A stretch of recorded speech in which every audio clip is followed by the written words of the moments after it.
전능하사 천지를 만드신 하나님 아버지를 내가 믿사오며 그 외아들 우리 주 예수 그리스도를 믿사오니 이는 성령으로 잉태하사 동정녀 마리아에게 나오시고 본디오 빌라도에게 고난을 받으사 십자가에 못 박혀 죽으시고 장사한 지 사흘 만에 죽은 자 가운데서 다시 살아나시며 하늘에 오르사 전능하신 하나님 우편에 앉아 계시다가 저리로서 산 자와 죽은 자를 심판하러 오시리라.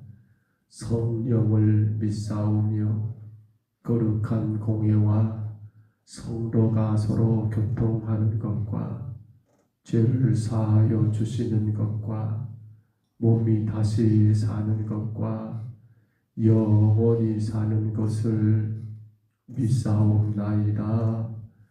아멘. 우리 찬송가 357장, 찬송가 357장입니다.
오늘 음악이 대물로 건대에 빠지니 진리로 띠를 띠고서 늘게로 도리세 참 믿고 의지하면서 겁없이 나갈 때 주 예수 믿는 힘으로 온 세상 이기네. 믿음이 이기네. 믿음이 이기네. 오 예수를 믿음이 온 세상 이기네. 끝까지 이긴 자에게 빛옷을 입히고 또 영생복을 주시니 잠짓고 내릴세. 이와는 세상 지나서 저 천성가로로 주 예수 믿는 힘으로 온 세상 이기네. 믿음이 이기네. 믿음이 이기네. 주 예수를 믿음이 온 세상 이긴 3절만 다시 합니다. 끝까지 이긴 자에게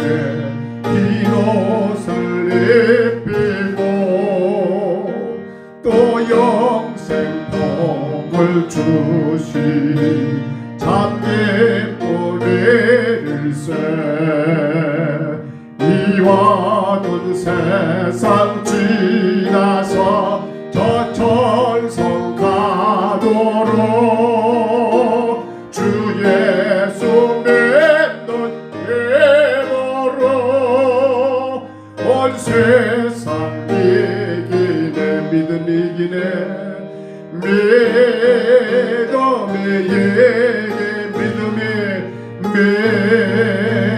믿음이 주 예수를 믿음에 온 세상 이기네. 하나님 말씀이 예레미야 19장입니다. 예레미야 19장 말씀 1절로 마지막 15절까지 말씀입니다. 예레미야 19장 1절로 마지막 절 15절까지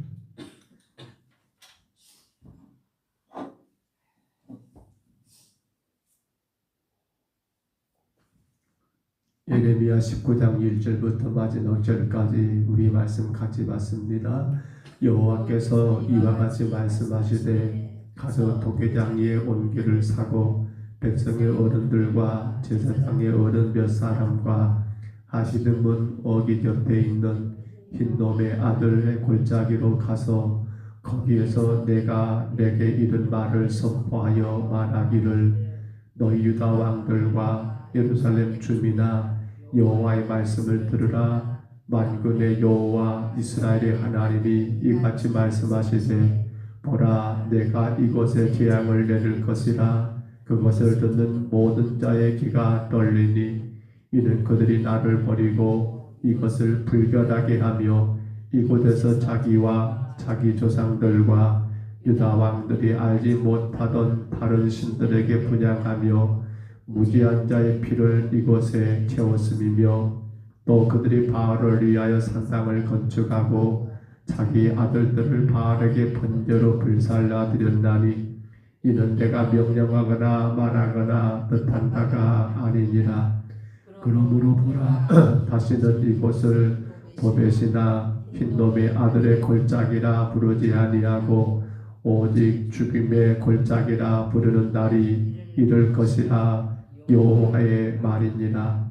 내가 이곳에서 유다와 예루살렘의 계획을 무너뜨려 그들로 그 대적악과 생명을 찾는 자의 손에 칼에 엎드러지게 하고 그 지체를 공중의 새와 땅의 짐승의 밥이 되게 하며 이 성읍으로 논란과 조롱거리가 되게 하리니 그 모든 재앙으로 말미암아 지나는 자마다 놀라우며 조롱할 것이며 그들이 그들의 원수와 그들의 생명을 찾는 자들에게 둘러싸여 곤경에 빠질 때에 내가 그들의 아들의 살, 딸의 살을 먹게 하고 또 각기 친구의 살을 먹게 하리라 하셨다 하고 너는 함께 가서 자기 목전에서 그 옹기를 깨뜨리고 그들에게 이르기를 만군의 여호와께서 이와 같이 말씀하시되 사람이 도기장의 그릇을 한번 깨뜨리면 다시 완전하게 할 수 없나니 이와 같이 내가 이 백성과 이 성읍을 무너뜨리리니 도벳에 매장할 자리가 없을 만큼 매장하리라. 여호와의 말씀이니라. 내가 이곳과 그 가운데 주민에게 이같이 행하여 이 성읍으로 도백 같게 할 것이라. 예루살렘 집들과 유다 왕들의 집들이 그 집 위에서 하늘의 만상을 분양하고 다른 신들에게 전제를 부음으로 더러워졌은즉 도벳 땅처럼 되리라 하셨다 하라 하시니 에레미야가 여호와께서 자기를 보내사 예언하게 하신 보봇에서 돌아와 여호와의 집들에 서서 모든 백성에게 말하되 만군의 여호와 이스라엘의 하나님께서 이와 같이 말씀하시되 보라 내가 이 성읍에 대하여 선언한 모든 재앙을 이 성읍과 그 모든 촌락에 내리리니 이는 그들의 목을 걷게 하여 내 말을 듣지 아니함이라 하시니라. 아멘. 에레미야의 8번째 메시지 설교입니다. 우리는 하나님의 주권에 대한 분명코 하나님의 절대적인 주권을 인정하라고 에레미야가 전하지만 그 주권을 인정하지 않는 유다를 향하여 심판을 경고하는 에레미야의 8번째 메시지 설교. 우리는 두 가지 비유를 생각했었지요. 어제 그 중에 하나를 들었습니다마는 토기장의 비유를 통하여 하나님의 절대 주권 안에 있음을 깨닫게 했지만 그들은 깨닫지를 못했고요. 이제 오늘 본문은 깨어진 옹기에 대한 비유를 통해서 다시 한번 하나님의 심판을 경고하는 심판의 필연성을 피력하는 그러한 말씀이 오늘 본문인 것을 우리가 확인하게 됩니다. 본문은 1절로 9절에 보면 에레미야가 백성의 대표가 되는 여러분 어른이니까 우리로 말하면 바로 그 당시 가장 우두머리 장로를 말합니다. 또 제사장들을 대동하고 어디로 가는 거예요? 그 토끼잡이 집에 가가지고 옹기를 하나 사게 하고 그리고 그들을 데리고 어디로 갑니까? 바로 흰놈의 아들의 골짜기 도벳이라는 그러한 지역으로 장소로 옮겨서 그곳이 어디 것인가요? 그곳은 바로 자녀들을 우상의 제물로 인신제사를 드렸던 바로 그곳, 그 끔찍한 먹불인견이라고 해야 할까요? 차마 눈뜨고 볼 수 없는 그러한 천장으로 하나님은 에레미야를 이 당시 유다의 장로들과 그리고 제사장들을 데리고 그곳에서 예언을 선포하게 한 사실입니다. 10절로 13절에 보시면 에레미야는 거기서 옹기를 깨뜨리지요. 이런 상징적인 행위인데 이 상징적 행동이 지니는 의미는 알고 있는 것처럼 유다가 이렇게 파멸하게 될 것이다. 이유가 뭡니까? 우상 숭배 때문에 필연적인 파멸, 변개할 수 없는 그러한 필연적 사실을 선포하고 있고요. 또한 마지막 14절로 15절에 보시면 에레미야가 이제 흰놈의 아들의 골짜기에서 돌아옵니다. 그리고 성전들에 서가지고 모든 유다 백성들을 향해서 선포합니다. 그러니까 흰놈의 아들의 골짜기에서는 누구? 바로 유다의 대표가 되는 장로들, 어른들, 몇 사람들 데리고 가서 거기서 선포했던 내용들을 어디로 장소로 옮겨요? 바로 성전들로 옮겨서 모든 사람들이 들을 수 있는 그러한 장소에서 다시 한번 이 예언의 말씀을 선포함으로 말미암아 하나님의 심판이 반드시 이루어질 것을 증거하는 내용이 오늘 본문인 것을 보게 됩니다. 자, 그러면 여러분 우리가 이 짧은 새벽에 다 알 수는 없습니다만 6절만 다시 한번 읽어볼까요? 본문 6절 말씀 다시 한번 같이 읽습니다. 그러므로 보라, 다시는 이곳을 도벳이나 흰놈의 아들의 골짜기라 부르지 아니하고 오직 죽임의 골짜기라 부르는 날이 이를 것이라 여호와의 말이니라. 아멘. 도벳 혹은 흰놈의 아들의 골짜기, 이러한 지명들을 보면 그냥 그 이름이 생긴 게 아니라 어떤 사건들과 많이 연관된 것을 우리가 알게 되지요. 여러분, 도벳이란 말은 불사르는 것이라는 말을 가지고 있습니다. 우리로 말하면 화장터라고 하는데요. 도벳, 불사르는 거, 불로 태워버리는 거. 그래요. 이 도벳은 흰놈의 아들의 골짜기에서 배출된 쓰레기를 불태우는 것이었다고 말을 해요. 그러면 흰놈의 아들의 골짜기는 어떻게 생겼을까요? 이 이름의 유래를 보면 정확하게 나오지 않았습니다만 아마도 그 당시 가나안 족속 가운데 흰놈이라는 사람이 있었는데 그가 거기서 자기 아들을 우상에게 불살라 여러분 제물로 드렸던 그것을 유래가 되어서 흰놈의 아들의 골짜기라고 했지 않았을까라고 학자들은 그렇게 견해를 갖고 있습니다. 그러니까 이곳은 하나님의 백성이라고 하는 유다 사람들이 극도로 타락하여 자기의 자녀들을 이방의 신에게 불러 태워드리는 바로 그곳으로 유명한 곳이 이곳이에요. 말씀에 나왔습니다만 이곳은 바알을 섬기면서 어떻게 합니까? 바알에게 자기의 자녀들을 불살라서 제물로 드렸던 것이 바로 어디라고요? 흰놈의 아들의 골짜기라는 거예요. 그런데 하나님께서 이곳을 어떻게 만든다고요? 장차 도벳이라고 하지도 않을 것이고 흰놈의 아들의 골짜기라고 부르지 아니하고 무슨 골짜기라고요? 죽음의 골짜기라고 부르게 될 거라는 거예요. 이름이 바뀌어버린다는 거예요. 아니 왜 말입니까?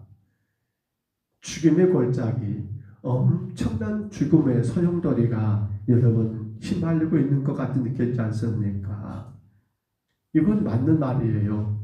수많은 유다 사람들의 시체가 바로 이곳에 벌어지게 될 것을 의미하는 그러한 하나님의 예언의 말씀이거든요. 언제 말입니까? BC 586년이에요. 예루살렘이 바벨론에서 완전히 성이 무너졌을 때 그때 끝까지 성을 지키기 위해서 그렇게 싸웠던 자들은 어떻게 됩니까? 다 바벨론의 칼에 다 죽게 돼요. 그렇게 죽게 된 시체들을 어디로 버린 거예요? 바벨론 사람들이 이곳 흰논의 아들의 골짜기에 여러분 버리게 된다는 말입니다. 그리고 거기서 태워버려요. 그러니까 뭐가요? 유다 백성들이 자기들이 헛된 신을 섬기기 위해서 그렇게 자식을 태워드렸던 그것이 이제는 흰놈의 아들의 골짜기 아닌 죽임의 골짜기로 그렇게 이름이 바꿔질 정도로 끔찍하게 많은 시체들이 거기에 쌓이니까 또 태워버려야죠. 화장시켜버려야지요. 그런 결과가 내려지겠다는 것을 오늘 에레미야를 통하여 하나님이 먼저는 제사장들과 선지자들 여러분 장로들에게 알리게 하고 그곳에 가서 그리고는 그거 돌아와가지고 성전 뜰에 서서 모든 유다 사람들이 그렇게 외치고 있는 내용이 오늘 본문이더라는 거예요. 사랑하는 성도 여러분, 이름이 바뀌었다는 게 중요한 건 아니지요. 문제는 왜 그렇게 되냐는 거예요. 왜 물론 흰놈의 아들의 골짜기는 이름도 좋은 이름은 아니잖아요. 거기에 자기 자식을 불태워드리는 뭐가 좋은 일입니까? 그런데 어찌다가 죽임의 골짜기까지 그렇게 되게 되냐는 거예요. 우리는 모든 것을 반드시 원인이 있는 걸 알게 됩니다. 어떤 원인입니까? 우리 이런 말 자주 씁니다. 뿌린 대로 거둔다는 말을 씁니다. 어떤 씨를 뿌렸냐에 따라서 거둬지는 열매가 분명히 다르더라는 거예요. 악의 씨를 뿌리게 되면 무슨 열매를요? 악의 열매를 거두게 됩니다. 의의 씨를 뿌리게 되면 어떤 열매를요? 의의 열매를 거두게 됩니다. 믿음의 씨를 뿌리면 어떤 열매를요? 믿음의 열매를 거두게 됩니다. 오늘 찬송했습니다. 357장 주 믿는 사람 다 일어나 같이 싸우고 믿음이 이기네 믿음이 이기네 주 예수를 믿으니 온 세상 이긴다는 찬송처럼 여러분 이건 하나님의 공의로운 법칙입니다. 창조 당시부터 세워둔 영원한 법칙이 바로 심는 대로 거두는 법칙이 아닙니까?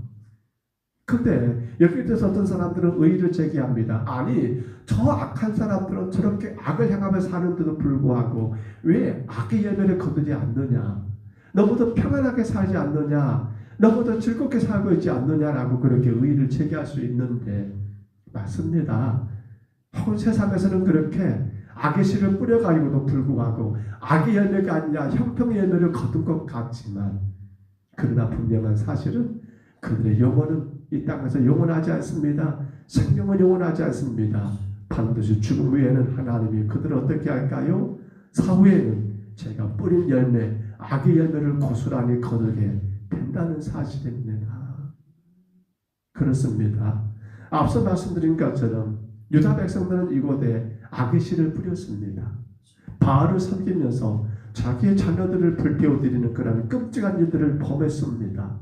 그것이 마침내 어떤 것을 만들어버립니까? 때가 되니까 악의 열매를 거두는데 이제는 그것이 죽임의 골짜기로 온 유다의 시체들이 거기에 쌓이게 되고 불태우게 되는 그런 결과가 여러분 돌아올 거라는 것을 반드시 오게 될 거라는 것을 오늘 하나님은 에레미야를 통하여 예언하게 하셨던 사건이 이 말씀입니다. 그렇다면 우리가 지금 뭐가 중요해요? 내가 지금 어떤 씨를 뿌리고 있냐는 거예요. 우리가 어떤 씨를 뿌리고 있냐는 거예요. 혹 이런 말 할 수 있어요. 아이고 내 주변에 보니까 그렇게 믿음대로 살지만 의의 열매를 거두지 못한 사람도 많더라. 저는 그것도 인정합니다. 이 땅에서 거두지 못할 수도 있어요. 그런데 하나님은 아시겠지요? 또 그것이 내 때는 거두지 못하지만 누군데 우리의 자녀 때, 후손 때 거두는 그러한 일들도 우리가 종종 많이 보게 됩니다. 중요한 게 뭡니까? 나는 지금 씨를 뿌리는 게 중요합니다. 뿌리는 게 중요해요. 우리 인간은 그래요. 내게서 어떤 성과, 내 눈에 펼쳐지는 그런 어떤 환경, 상황들, 어떤 여건들, 이것을 굉장히 많이 기대하고 여기에 모든 것들을 다 집중하는 것이 우리 인간의 모습이 아닌가 모르겠어요. 그러다 보니까 뿌리는 것에 대한 것보다도 거둬들이는 그 결과에 더 큰 의미를 부여하다 보니까 뿌리는 것에 대해서 많은 시험하고 아니 시험거리가 되고 근심하고 있지 않는가 모르겠어요. 나 그렇게 뿌린 것 같은데 거둔 것이 없어요. 나 그렇게 예쓴 것 같은데 내게 얻은 것이 없어요. 그러다 보니까 많이 상심하고 낙심하지 않는가 모르겠어요. 그러나 여러분 분명히 기억하셔야 합니다. 고린도후서 5장 9절과 10절을 제가 읽어드립니다. 그런즉 우리는 몸으로 있든지 떠나든지 주를 기쁘시게 하는 자가 되기를 힘쓰노라.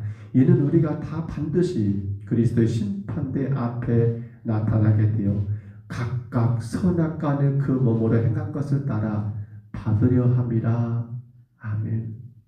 우리가 어떤 씨를 뿌렸느냐는 여러분 거두는 것은 열매는 하나님의 때가 되면 주실 일이지만 중요한 것은 마지막 그때에는 분명 그 여기에 대한 결과는 여러분 있다는 사실입니다. 오늘 내게 그 열매가 없다고 해서 실망한 것이 아니요 믿음의 성도들은 끊임없이 믿음의 씨를 뿌리고 또 뿌리고 또 뿌리고 뿌려야 한다는 사실입니다. 결과가 내게 중요합니다. 그런데 그 결과는 하나님의 때가 되면 우리 가운데 주어질 것이기에 우리는 오직 한 가지 믿음의 씨를 지금도 내가 뿌리고 있는가를 점검하고 점검해야 한다는 사실입니다. 오늘 여러분 안타깝고 안타까운 것은 우리가 살아가는 현실이 우리를 많이 힘들게 합니다. 믿음으로 살고자 하면 더 많은 무거운 짐들이 우리 어깨를 짓누르는 것 같습니다. 말씀대로 살고자 하면 우리 삶에 더 수많은 환난의 핍박이 우리를 힘들게 하는 것 같습니다. 근데 안타까운 건 바로 그거예요. 거기서 우리는 많이 좌절해 버립니다. 거기서 우리는 많이 믿음에 대하여 의심을 품게 됩니다. 그러나 여러분, 우리는 분명히 압니다. 바로 믿음이 이긴다는 사실을. 오늘 찬송했습니다. 후렴 부분 믿음이 이기네, 믿음이 이기네. 주 예수를 믿는 믿음이 온 세상을 이기네. 믿음으로 이기시기를 바랍니다. 믿음으로 여전히 의의 씨앗을 뿌리시기 바랍니다. 말씀에 순종의 씨앗을 뿌리시기 바랍니다. 믿음은 이깁니다. 의인 누굴 믿습니까? 예수 그리스도를 믿습니다. 그 믿음은 우리를 이기게 합니다. 그렇기 때문에 결과가 열매가 되게 안 와도 크게 문제가 안 됩니다. 결과가 내가 기대하는 풍성한 결과가 아니어도 괜찮습니다. 왜냐하면 믿음의 씨가 그 씨입니다. 세상의 모든 씨앗들은요, 그 심은 그것 그대로밖에 아닙니다만 믿음의 씨는 아닙니다. 결과와 상관없이 주가 분명코 이기게 하신 걸 믿기 때문에 오늘 내게 그 열매가 없다 할지라도 실망하지 않습니다. 낙심하지 않습니다. 이제 말씀을 정리합니다. 하나님은 에레미야에게 바로 그 당시 장로들과 제사장의 어른들을 데리고 옹기장이 여러분 토기장의 집으로 가게 했고 거기서 그릇 하나를 사가지고 여러분 법에 혹은 흰놈의 아들의 골짜기로 가게 하셨습니다. 그리고 거기에서 하나님의 말씀이 선포되는데 그 옹기를 깨게 하고 이처럼 유다가 망하게 될 것을 선나게 하십니다. 돌아와 이제 예루살렘 성전의 성문에서 모든 백성들이 선포합니다. 어떤 일이 전개될까요? 아마 끔찍한 일이 전개될 겁니다. 예레미야를 죽이려고 난리가 날 겁니다. 그런데 예레미야는 거기에 대해서 전혀 두려워하지 않습니다. 오로지 한 가지, 하나님의 명령하신 대로 그 역시도 지금 뭐 하고 있는 겁니까? 씨를 뿌리고 있는 겁니다. 내가 이 씨 뿌림으로 인해서 내게 다가올 그 어떤 것에 주저하지 아니하고 그 어떤 결과에 명매지 아니하고 오로지 주가 당신에게 맡긴 사명의 씨앗을 뿌리고 뿌리는 예레미야처럼 오늘도 우리가 하루 주어진 모든 삶 가운데 여러분 어떤 결과에 목적을 두지 마시고 주가 기뻐하신 일이 난다면 성도는 여전히 믿음의 씨를 뿌리는 그 삶을 살아가셔야 하지 않겠습니까? 우리에게 주어진 하루 결코 헛된 하루가 아닙니다.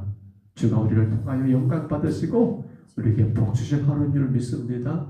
믿음의 씨로 여러분 아름답게 승리하시는 오늘 저와 여러분의 삶이 다 되시기를 주의 이름으로 축복합니다. 주의 이름으로 축원합니다. 우리 하나님 아버지 고맙고 감사합니다. 우리를 통하여 영광 받으시기를 원하시는 주님, 우리는 오직 믿음의 씨를 뿌립니다. 믿음으로 나갑니다. 어떤 환경, 어떤 상황이 내게 온다 할지라도 여전히 나는 믿음의 길을 거짓말고 끝까지 그 길을 걸어가며 아버지 하나님 주 예수의 귀한 복음의 씨앗을 온 땅에 뿌리는 거룩한 성도의 삶을 살게 하여 주옵소서. 주여 우리가 꼭 결과만 바라보지 않게 하여 주옵소서. 아버지 뿌린 대로 거두는 것은 주님이 당연한 진리이기에 오늘에게 그 결과가 주어지지 않았다 할지라도 나 이렇게 뿌렸는데 내게 그러한 기대의 결과가 연락이 없다 할지라도 아버지 하나님 우리가 실망하지 않고 여전히 믿음으로 나가는 우리 평동서문교회 모든 성도들 특별히 이 새벽에 주님 앞에 엎드린 귀한 심령들 되게 하옵소서. 주님 우리를 통하여 영광만 받으시옵소서. 우리를 통하여 주의 이름만이 높임을 받으시옵소서.